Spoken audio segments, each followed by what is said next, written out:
तो hello guys, आज की वीडियो में हम ब्लैक क्लोवर चैप्टर 268 का रिव्यू करेंगे। मुझे पता है ये वीडियो मैं पहले अपलोड कर चुका हूँ, पर वो वीडियो मेरी हट चुकी है, इसलिए मैं ये वीडियो दोबारा से अपलोड कर रहा हूँ। जैसे कि मैं तुम्हें बताया था, इस चैप्टर में हमारे को जो डेविल है उसकी बैक स्टोरी दिखाई जाएगी पूरी की पूरी। तो ज़्यादा टाइम वेस्ट नहीं करते, जल्दी से अपनी वीडियो को स्टार्ट कर लेते हैं। तो चैप्टर की शुरुआत होती है आस्था से। वो बोलता है अगर कोई डेविल है तो इसका मतलब ये नहीं होता कि वो बुरा ही है। तभी ये बात सुन के जो एंटी मैजिक डीमन है उसे अपनी पुरानी बातें याद आनी शुरू हो जाती है और वो बताता है कि सभी डेविल जन्म लेते हैं आफ्टर वर्ल्ड में। और वो बताता है जब भी कोई डेविल पैदा होता है आफ्टर वर्ल्ड में उनको एक रैंक दी जाती है और वो हाई रैंक वाला डेविल अपने से छोटी रैंक वाले डेविल को परेशान करता है, यानी कि बुली करता है, और वो कम रैंक वाला डेविल अपने से भी कम रैंक वाले डेविल को परेशान करता है, बुली। इस तरह से वो लोग अपनी फ्रस्ट्रेशन पूरी करते हैं। और जो हमारा एंटी मैजिक डीमन है वो पैदा हुआ था विदाउट माना मैजिक के, जैसे कि हमारा आस्था है। और हमारे एंटी मैजिक डीमन को भी सारे डीमंस परेशान किया करते थे क्योंकि वो बहुत ही लो रैंक का था और उसके अंदर कोई मैजिक भी नहीं था। और ऐसा कोई दिन नहीं गया जिस दिन उन्होंने उसको मारा ना हो और ना उसकी बॉडी से खून निकला हो। हमें तो उसकी बॉडी से खून निकलता ही रहता था। डेविल को सबसे ज्यादा पसंद था ह्यूमंस के साथ खेलना। तुम समझ जाओ वो किस तरह से ह्यूमंस का खेलते होंगे। जैसे वो डेविल के साथ खेलते हैं ना, उनको पूरा मार मार के उनका खून निकाल देते हैं, वैसे ही ये खेलने देते हैं ह्यूमन के साथ। इनको बहुत पसंद है। तो कुछ टाइम बाद एक जो हाई रैंक वाला डेविल था वो बहुत ही बुरे मूड में था और उसको अपना गुस्सा निकालना था कहीं पे, तो उसने मुझे आफ्टर वर्ल्ड के गेट से बाहर फेंक दिया। उसको लगा मेरी बॉडी गेट से टकराएगी और वहाँ पे चकनाचूर हो जाएगी, पर उसको नहीं पता था कि इससे उसकी मैजिक नहीं है और वो उसकी बॉडी टकराने की जगह सीधा आफ्टर वर्ल्ड से बाहर चलेगी और सीधा ह्यूमन वर्ल्ड में आ गई। एंटी मैजिक डीमन किसी भी ह्यूमन से नफरत नहीं करता था और ना वो उनको चोट पहुंचाना चाहता था किसी भी ह्यूमन को। वो इसलिए क्योंकि उस पर तो कोई मैजिक था भी नहीं और ना उसके पास बिल्कुल पावर थी। वो बहुत ही कमजोर डेविल था हमारा एंटी मैजिक डीमन। एक डेविल था, इस वजह से जो ह्यूमंस थे उससे डरा करते थे। तो कुछ लोगों ने एक दिन मैजिक नाइट्स को बुलाया और उसको बहुत गंदी तरह से उन लोगों ने मारा पीटा और उसको जंगलों में फेंक दिया। वहाँ पे उसकी बॉडी बिल्कुल ही मूव नहीं कर पाती, वो बिल्कुल ही कमजोर हो चुका था। वो अपने आप को हल्का सा भी हिला नहीं पाता और वो बोलता लगता है अब मेरी मौत आ चुकी है, इस कचरे की थैली को अब मर जाना चाहिए। तो उसके अगले दिन वो डेविल अपने आप को एक रूम के अंदर पाता है और वहाँ पे एक लड़की होती है। वो बोलती है फाइनली तुम उठ चुके हो, मेरा नाम है लिस्टिटा और तुम इस वक्त मेरे घर में हो।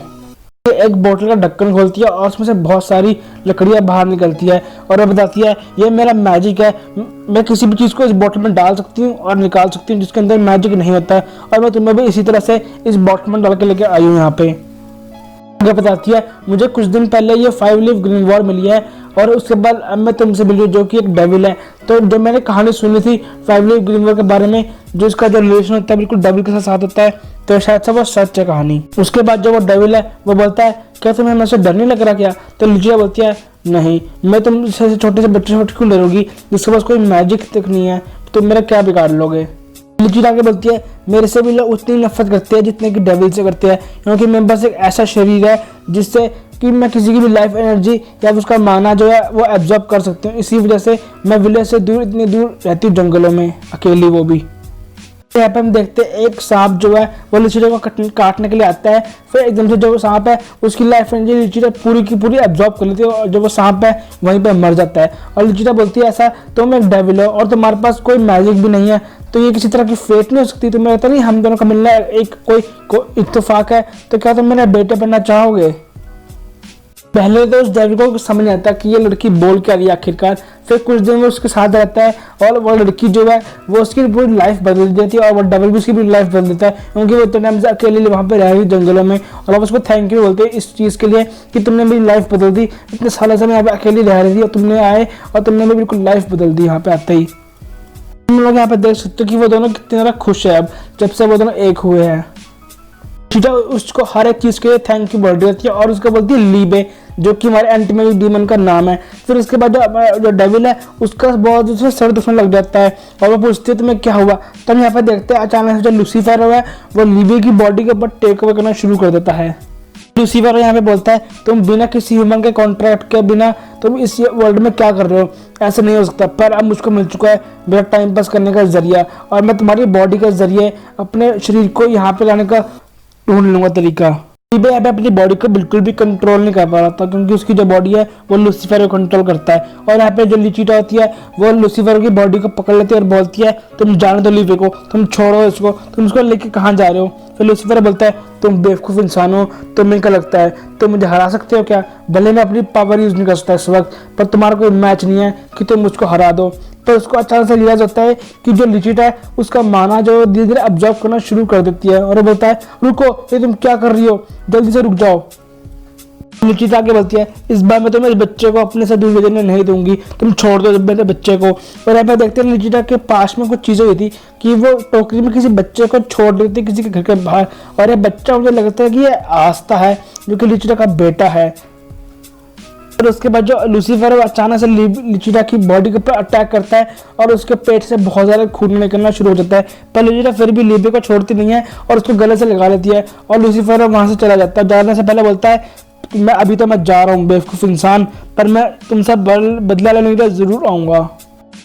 और उसके बाद लिचिटा लिबे को गले लगाती है और बोलती है मुझे माफ़ कर देना, मेरे पास सिर्फ यही चाह रहा था तो मैं उससे बचाने का। फिर अचानक से जो लिचिटा होती है वो अपने बोतल का ढक्कन खोलती है और उसमें से उसकी 5 लीफ ग्रीन बॉल निकलती है और बोलती है मैं बस एक ही चाह रहा है तो मैं उसे बचाने का, मैं तुम्हें अपनी 5 लीफ ग्रीन बॉल में डाल दूंगी जिससे तुम बच जाओगे। फिर अगली बार जब तुम इस बुक से बाहर निकलोगे तुम पहले से बड़े और शक्तिशाली होकर निकलोगे। फिर हम देखते हैं जो लिबे होता है वो उस बुक में चला जाता है और जो लिचिटा है वो भी यहाँ पर मर जाती है। लिचिटा जाने से पहले बोलती है मेरे बेटे अपनी ज़िंदगी जियो, और यहाँ पे जो लिबे होता है वो बोलता है माँ। यहीं पे जो है इसकी बैक स्टोरी खत्म होती है और अब आते हैं हम प्रेजेंट में। और यहाँ पे जो एंटी डीमन होता है वो बोलता है मैं इस चीज़ को कभी भूल नहीं सकता हूँ, और सभी जो डेविल्स होते हैं वो बहुत ज़्यादा कमीने होते हैं और मैं उन सभी डेविल्स को मार डालूंगा, भले ही मुझे तुम्हारी बॉडी के ऊपर टेक को करना क्यों ना पड़े, वो मैं करूँगा और उन डेविल्स को मार दूंगा। और यहीं पर जो चैप्टर है वो एंड हो जाता है।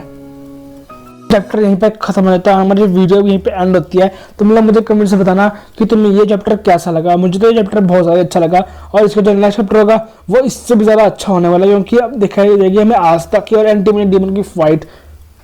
मुझे पता है आस्था ने तो जी जाना ही है और वो भी डीमन को टेम कर ही लेगा किसी तरह से। तो हाँ, अगर तुम लोग को वीडियो अच्छी लगी हो तो जाकर वीडियो को लाइक कर दो और तुम्हें जो भी चैनल पर नया है वो जाकर चैनल को सब्सक्राइब कर दो। मिलते हैं एक और वीडियो से, तब तक के लिए गुड बाय।